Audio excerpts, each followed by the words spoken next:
সংগঠনের নাম দিয়ে বলুন। আপনি শ্রদ্ধা নিবেদন করেছেন, দোয়া মোনাজাত করেছেন এবং আজকে 45তম শাহাদত বার্ষিকী শহীদ প্রেসিডেন্ট জিয়াউর রহমানের, মরহুমা বেগম খালেদা জিয়ার কবরও এখানে। এই প্রসঙ্গে একটু বলেন।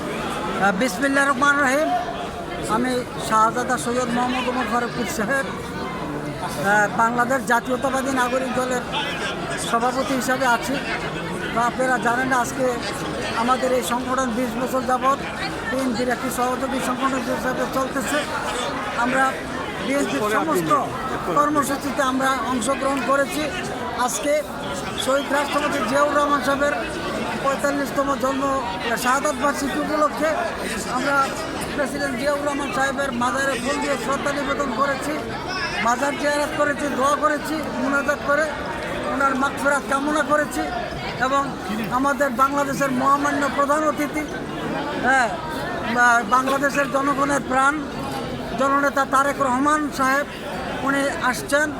এই প্রধানমন্ত্রী মহোদয় আজকে মুনাজাতে অংশগ্রহণ করেছেন, ফুল দিয়ে শ্রদ্ধা নিবেদন করেছেন। যাই হোক, আমরা এই জিয়াউর রহমান সাহেবের মাজারে এসে সবাই আন্তরিকভাবে ধন্যবাদ। আমরা দেখতে পাচ্ছি আমার ভাই আসলে শ্রদ্ধা নিবেদন করবেন এবং আমরা শাহজাদা ওমর ফারুক পীর সাহেবের একটি সংক্ষিপ্ত সাক্ষাৎ দিলাম।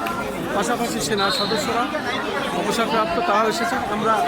আমরা ঢাকা 17 বিশেষ করে তারেক রহমানের নির্বাচন অংশগ্রহণ করেছিলাম, সেই সব লোকেরাও আমরা এখানে এসেছি এবং পর্যায়ক্রমে আমরা প্রত্যেকের সাথে মত বিনিময় করলাম, সাক্ষাৎ দিয়েছেন সব জায়গায় এবং তোমার বিতরণ করার জন্য।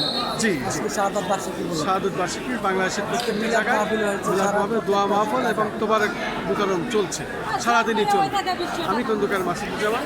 আজকে আমরা শহীদ প্রেসিডেন্ট জিয়াউর রহমানের 45তম শাহাদত বার্ষিকীতে আজকে ওনার দোয়া মাহফিল এবং সারাদিনই শ্রদ্ধা নিবেদন চলবে। আসসালামু আলাইকুম। শহীদ জিয়া অমর হোক, বেগম খালেদা জিয়া অমর হোক এবং তারেক রহমান জিন্দাবাদ, বাংলাদেশ জাতীয়তাবাদী দল বিএনপি জিন্দাবাদ, সবার আগে বাংলাদেশ। বোঝেন কিছু লাস্টে ফিনিশিং আবার খবর নিলাম, এরা কি বোঝে এইসব কথা?